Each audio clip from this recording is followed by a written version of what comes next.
From SUAV spamming, to flocks of maps, to strapping C4 to a jeep and crashing it into a tank, you wouldn't be too far off in assuming that Battlefield 4 would predict the chaos in real-world combat today.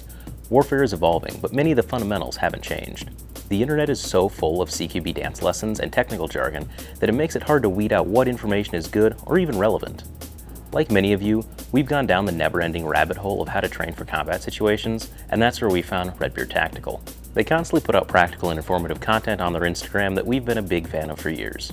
We've wanted to support their work in a meaningful way for a long time because they've helped not only us, but thousands of other people have a better understanding of military tactics and combat training essentials. So we worked with Redbeard Tactical to publish some of their most popular books in the United States for the very first time. These books simplify complex topics regarding fieldcraft and basic infantry combat into information that can be applied by the layman or the expert. And of course, they're backed by years of experience from Felix at Redbeard Tactical. Felix is an active duty member of the Bundeswehr with real-world experience, applying the information he wrote in these books. In this video, Felix is going to talk about a section of the book, Infantry and Combat, and we'll go over some of his other book, Fieldcraft Essentials. But before we get into it, subscribe to our channel and hit that bell icon to get notified whenever we post. We have a lot of videos in the works that you won't want to miss. I've worked on a couple of other documentary projects as well, including one about the revolution in Myanmar right now. I was in Lviv, covering the refugee crisis.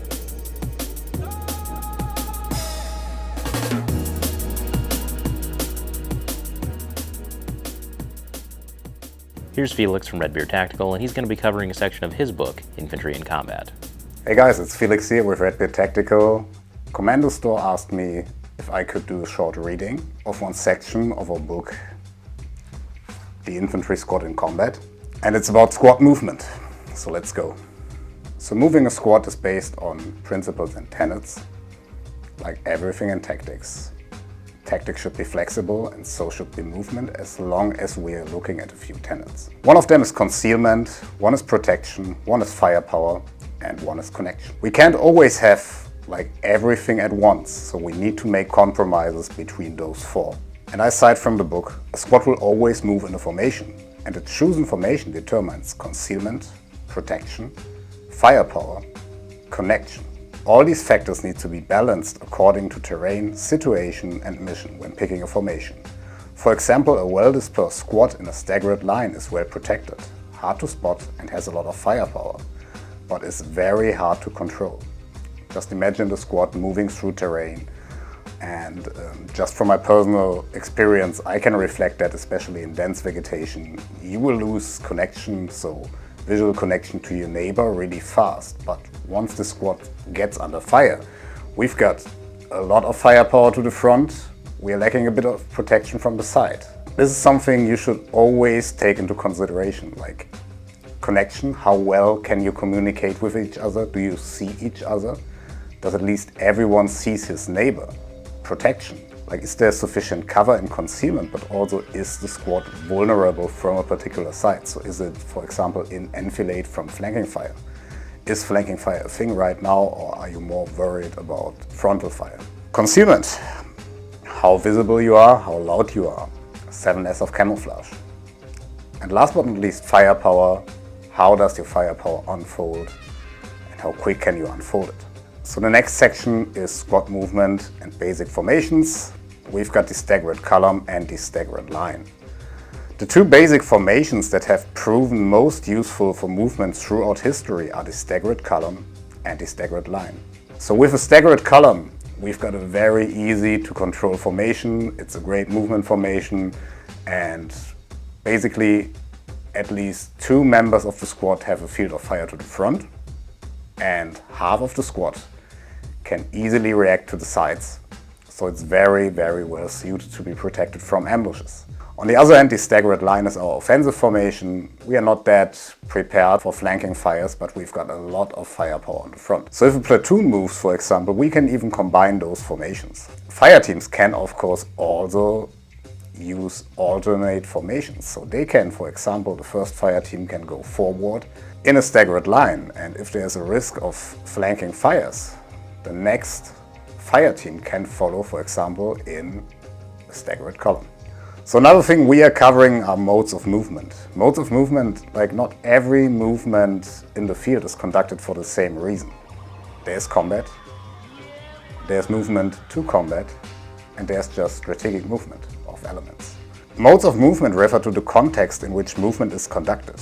Here are the most important types. Administrative movement, conducted only when there is no potential threat to forces, such as in barracks, on shooting ranges, or during road marches. In this mode, speed and ease of control are prioritized over everything else.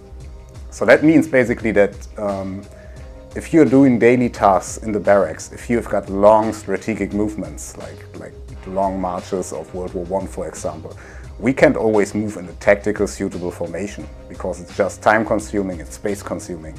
So we've got this mode of movement where we basically emphasize speed and ease of control over everything else. Everything else is tossed aside.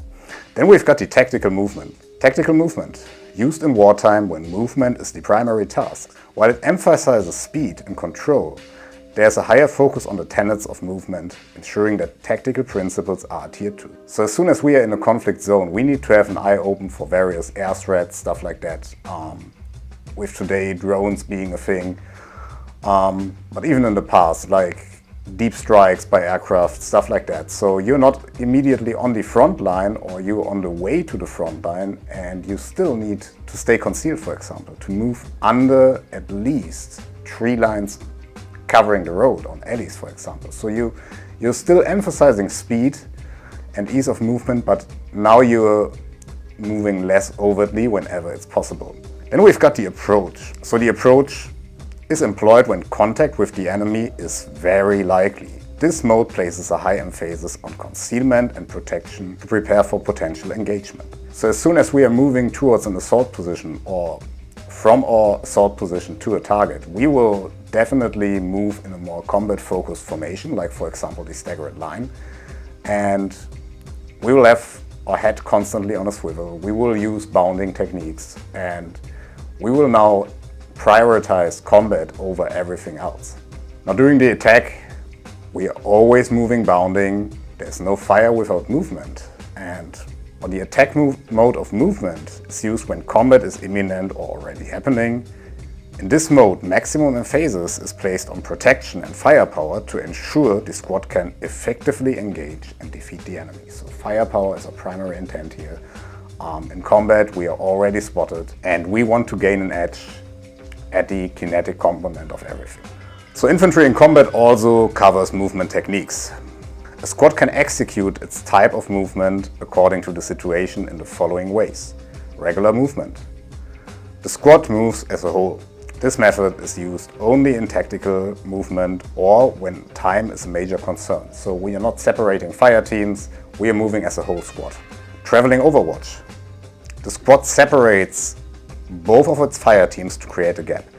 This technique is useful when a point element is needed, providing better security and control. And like as a practical example, if you would lead a platoon or just a squad and you would cross a linear danger area, for example, sometimes you have to cross it as a whole, for example during tactical movement, but you can still do at least something and place a gap in between those squads. This results in the squad basically at least having a chance to outmaneuver the enemy because only one element is fixed and one element can move. Bounding overwatch.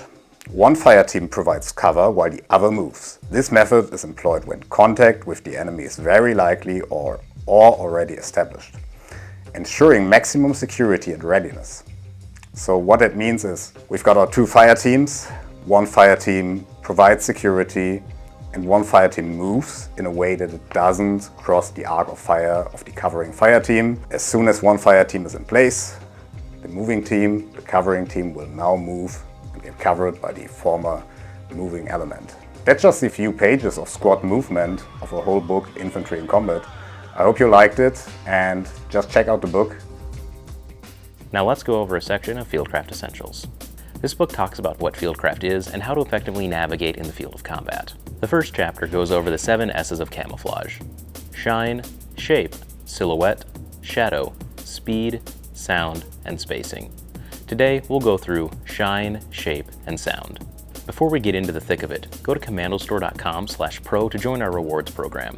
You'll get a lifetime discount and be the first to hear about all of our projects. The best part is that it's completely free, and it only takes a few seconds to join. Now let's talk about the first S, shine. Shine refers to bright colors, reflections, and light discipline. Keeping your shine to a minimum helps avoid giving off a large drone strike me here look while out in the field. And a good rule of thumb is to adhere to the following. Covering shiny or reflective objects wherever possible, such as lenses, watches, and goggles. You want to avoid bright colors in garments, kit, and equipment layers. Do so by removing morale patches, spray painting water bottles, and avoiding bright colors in base layers. Make sure to maintain light discipline, whether it's by removing or reversing batteries in order to remove any chance for negligent discharge. Additionally, slick surfaces should be covered with fabric or matte colors, such as arms and legs, and helmets and rifles. Sorry, short lovers, no skies out thighs out here. You want to make sure to apply face camo in a way that doesn't contrast or start to create a shiny surface. As much as we love our balaclavas, they don't work nearly as well as proper face camouflage. Now for the second S, shape. Shape refers to the characteristic shape of objects that the human brain can immediately recognize. Shape can be mitigated by camo patterns and scrim to break up its outline. Keep in mind that scrim should never interfere with your ability to fire and maneuver. A couple of objects with distinguishable shapes and hard lines are the human face, helmets, rifles and weapons, night vision, and the human body. So everyone should wear a ghillie, right? Stay low and move slowly. Will be impossible to spot in our ghillie suits. Wrong. You always want to balance your mission statement with your camouflage measures. An appropriate amount of scrim on your helmet and a simple paint job on your rifle has a huge impact compared to no camouflage measures at all. While a ghillie suit can make you very hard to spot, it will also restrict your ability to fire, maneuver, and even communicate. Additionally, you'll need to take into consideration that changing terrain doesn't always match your ghillie suit, and you really don't want to appear like the world's fastest migrating bush. Now for the last S we're going to cover, sound. Now sound is an inevitable byproduct of movement. There isn't any special movement technique that eliminates all sound. However, you can eliminate unnecessary sound with a couple of simple procedures. Watching where you step to avoid cracking vegetation, applying stop, look, listen, smell on a regular basis, and carefully choosing surfaces such as soft ground or concrete compared to a forest full of branches and leaves. Some other procedures to avoid sound include using hand signs, turning electronic devices to silent, silencing your kit, including removing any metal-on-metal contact, and avoiding using Velcro. You want to practice talking softly, not whispering, as to avoid any miscommunication. That's all we'll cover from Fieldcraft Essentials. This is just a brief overview of the plethora of information that's available in these books. It's been great to work with Redbeard Tactical, and we're really happy to be able to partner with them so that they can continue educating people on real-world tactics. Every book that's sold directly supports Redbeard Tactical to publish more manuals and books in the future. If you found anything in this video interesting and want to learn more, we have Fieldcraft Essentials and Infantry in Combat in stock right now at KommandoStore.com/books. We love working with independent authors like Redbeard Tactical and Jonathan Wild, and we're also expanding our catalog of rare books and military manuals. If you have any questions, let us know down in the comments. And while you're there, subscribe to our channel to see what else we have in the works. Thank you all for watching, and we'll see you next time.